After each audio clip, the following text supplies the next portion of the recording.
2025 లేదా 26లో డిగ్రీ లేదా బీటెక్ చదివారా? సాఫ్ట్‌వేర్ జాబ్ కోసం ఎదురు చూస్తున్నారా? అయితే కోడ్ జ్ఞాన్ 100 డేస్ కోర్సులో చేరండి, జాబ్ సాధించండి. నమస్తే ఉమా గారు. నమస్తే అమ్మా. రవి ట్రాన్సిట్ ని బట్టి కనుక మనం చూస్తే ద్వాదశ రాశుల వరకు అసలు ఏ విధంగా ఉండబోతుంది అంటారు? రవి మారినప్పుడు జరిగే పరిణామాలు ఏంటి? ఒక్కొక్క రాశి వారికి ప్రభావం ఏ విధంగా ఉండే అవకాశం ఉంటుంది ఉమా గారు? తప్పనిసరిగా అమ్మా, రవిగ్రహ సంచారం అనేటువంటిది ప్రతి మాసము ప్రతి నెల జరుగుతూ ఉంటుందండి. నెలకొకసారి మారేటువంటి ఈ రవి ఎప్పుడు మారినా సరే 4 రాశుల వాళ్ళకి రాజయోగాన్ని ప్రసాదిస్తారు. మిగతా రాశుల వాళ్ళకి కొన్ని సామాన్యమైన, కొంతమందికి అయితే కొంచెం దుర్భరమైనటువంటి ఇబ్బందులు కూడా ఇచ్చే ప్రయత్నం చేస్తారు. రవి అనేటువంటి ఆయన ఎప్పుడు కూడా రాజకీయాలకి, కాన్ఫిడెన్స్కి, ఆరోగ్యానికి, తేజస్సుకి, అన్నిటికీ కూడా వీటితో పాటుగా మనం తీసుకుంటే కనుక ఎడ్యుకేషన్ ఆస్పెక్ట్లో కానీ, లీడర్షిప్ క్వాలిటీస్ కానీ అన్నిట్లోనూ కూడా పనులు విజయవంతంగా పూర్తవ్వాలి అనుకున్నా, ఒక ఫార్మా ఫీల్డ్, ఒక జ్యువెలరీ, గోల్డ్ ప్రైసెస్ హైక్ అవ్వడం, తగ్గడం ఇలాంటివన్నీ జరుగుతున్నాయి అనుకున్నా, రాజకీయ పరంగా ఇబ్బందులను తలెత్తుతున్నాయన్నా రవి వీక్ అవ్వడమే కారణం అవుతూ ఉంటారండి. ఇకపోతే ఇప్పుడున్న స్పెషాలిటీ ఏంటి అంటే, రవి అనేటువంటి ఆయన తన స్వక్షేత్రమైనటువంటి సొంత ఇల్లు అయినటువంటి ఓన్ సైన్ అయిన సింహరాశిలోకి ఎంటర్ అవుతున్నారు. ఆగస్టు 17వ తారీఖు దగ్గర నుంచి సెప్టెంబర్ 17వ తారీఖు దాకా రవి అనేటువంటి ఆయన సింహరాశిలో ట్రావెల్ చేసినంత కాలము కొన్ని రాశుల వాళ్ళకి రాజయోగం తప్పనిసరిగా ఉంది, కొన్ని రాశుల వాళ్ళకి ఇబ్బందికరమైన పరిస్థితులు కూడా ఉన్నాయి. ఇకపోతే ఈ నెల రోజుల్లో ఎలాంటి రాజయోగాలు, ఎలాంటి పరిస్థితులు ఏ రాశుల వాళ్ళకి కలగబోతున్నాయో మనం డీటెయిల్గా చూసే ప్రయత్నం చేద్దామండి. కుంభరాశి వారి కనుక మనం చూసుకుంటే ప్రత్యేకించి రవి ట్రాన్సిట్ ని బట్టి ఈ రాశి వారికి ఉండబోయే ఫలితాలు ఏంటండి? కుంభరాశి వాళ్ళకి గత మాసంలో మనం చెప్పుకున్న విధంగా 6వ స్థానంలోకి ఎంటర్ అయ్యేటువంటి రవి అప్పుడున్నటువంటి పరిస్థితుల్లో ఏ గ్రహము కూడా కుంభరాశి వాళ్ళకి అనుకూలంగా లేని పరిస్థితుల్లో రవి మాత్రమే వచ్చి అద్భుతమైనటువంటి యోగాన్ని, పరిస్థితులని చక్కబెట్టడాన్ని, ఎంతో కొంత పాజిటివిటీని ఇచ్చే ప్రయత్నం చేశారు. కానీ ఇప్పుడు ఆ 6వ స్థానంలో ఉండేటువంటి రవి వేరే ప్రదేశానికి మారుతూ ఉన్నారు. అదే 7వ స్థానమైనటువంటి సింహరాశిలోకి వెళుతూ ఉన్నారు. దీనివల్ల కొన్ని బెనిఫిట్స్ ఉంటాయి, కొన్ని రకాల ఇబ్బందులు కూడా ఉంటాయి. అయితే ముఖ్యంగా మనం చెప్పాలి అంటే కుంభరాశి వాళ్ళకి సప్తమాధిపతి రవి కాబట్టి వివాహ ప్రయత్నాలు చేస్తూ ఉన్నటువంటి కుంభరాశి వాళ్ళకి తప్పనిసరిగా పెళ్లి కుదురుతుంది.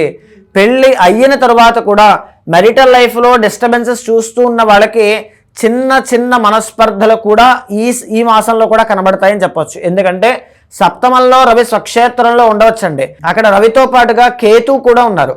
సప్తమ కేతు ఏం చేస్తారంటే మ్యారేజ్ ఆలస్యం చేయాలి, ఎంగేజ్మెంట్ దాకా అయిన తర్వాత ఆగిపోవాలి, పెళ్ళి అయిన తర్వాత కూడా మనస్పర్ధలు రావాలి, ఇద్దరి మధ్యలో మానసికమైనటువంటి ఇబ్బందులు, మనస్పర్ధలు చాలా ఎక్కువగా ఇస్తుంటారు. అంటే 2-3 రోజులు బాగానే ఉంటారు దంపతులు, మళ్ళీ 3-4 రోజులు కొట్లాటలు జరుగుతూ ఉంటాయి. ఒక 6 నెలలు రిలేషన్ బాగుంటుంది, 6 నెలలు మళ్ళీ ఇబ్బందులు వస్తూ ఉంటాయి. జన్మల్లో ఉన్నటువంటి రాహు ఏం చేస్తారు, కుంభరాశి వాళ్ళకి అనేక రకాల అనుమానాలు ఇచ్చేస్తారు, లేకపోతే ఏదైనా హెల్త్ ఇష్యూస్ వస్తాయి.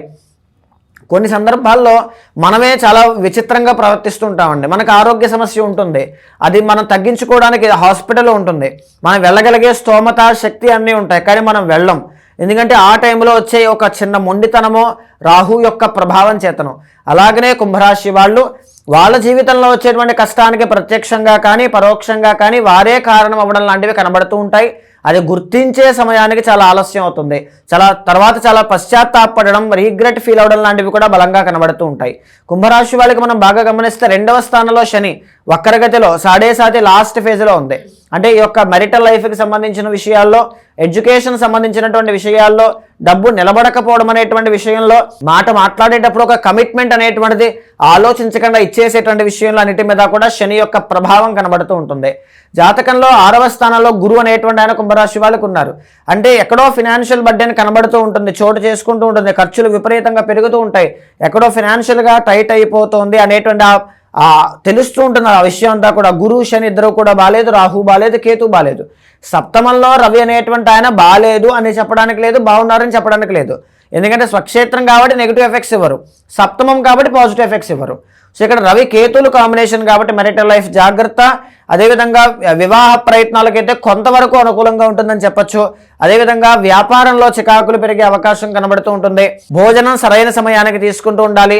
ఏ విషయాన్ని ఒక మాట ఇచ్చేటప్పుడు, ఒక ఇన్వెస్ట్మెంట్ పెట్టేటప్పుడు ప్రతి విషయాన్ని కూడా ఆగి ఆలోచించి నిర్ణయం తీసుకోవాలి. సమయస్ఫూర్తితో తొందర పడవద్దు, చాలా జాగ్రత్తగా అడుగులు వేయాలి. ఆరోగ్యం పట్ల శ్రద్ధ తీసుకోండి. వాత దోషాలు అనేటువంటివి కనబడుతూ ఉన్నాయి. ప్రయాణాలు అనేటువంటివి వృధా ప్రయాణాలు చేయవద్దు. కెరీర్ మీద ఎక్కువగా ఫోకస్ చేయండి. కాన్ఫిడెన్స్ లెవెల్స్ ఇంబ్యాలెన్స్ అయినప్పటికీ కూడా మెడిటేషన్ ప్రాక్టీస్ చేయండి. ఈ మాసంలో రవికేతుల కాంబినేషన్ ఎప్పుడైతే సప్తమ స్థానంలో కనబడుతుందో, ముఖ్యంగా సుబ్రహ్మణ్య స్వామి వారికి అభిషేకం చేయించడం కానీ, సుబ్రహ్మణ్య స్వామి వారికి వెండి పడగ సమర్పించడం కానీ, సుబ్రహ్మణ్య స్వామి వారికి ఎర్రని వస్త్రము సమర్పించడం కానీ చేయండి. ఈ మాసంలో చాలా బాగుంటుంది. తప్పకుండా ఉమ్మగారు. సో ఎవరైనా సరే ప్రత్యేకించి జన్మ జాతక రీత్యా పర్సనల్గా ఒకసారి మీ దాకా వచ్చి జాతకాన్ని చూపించుకోవాలనుకున్నా, హోమాలు చేయించుకోవాలనుకున్నా, పూజలు చేయించుకోవాలనుకున్నా మీ దాకా ఎలా రావచ్చు అంటారు ఉమ్మగారు? తప్పనిసరిగా అండి. అలాంటి వాళ్ళు ఎవరున్నా సరే మీకు కింద కనిపించే నెంబర్కి కాల్ చేస్తే మా వాళ్ళు మీకు పూర్తి వివరాలు అందిస్తారు. తప్పకుండా ఒక బ్రదర్లా కావచ్చు, ఆస్ట్రాలజర్లా కావచ్చు, ఒక ఫ్యామిలీ మెంబర్లా కావచ్చు, ఏ డౌట్ ఉన్నా మీ వెనకాల నేను ఉంటాను. గోచారంతో సమన్వయం చేస్తూ వ్యక్తిగత జాతకాన్ని ఏ దోషాలున్నా శాంతి పరిహారములు ఆచరింపచేసి భగవత్ అనుగ్రహం కలిగేలా చేస్తాను. థ్యాంక్ యూ ఉమ్మగారు. Thank you so much. నమస్తే అమ్మా.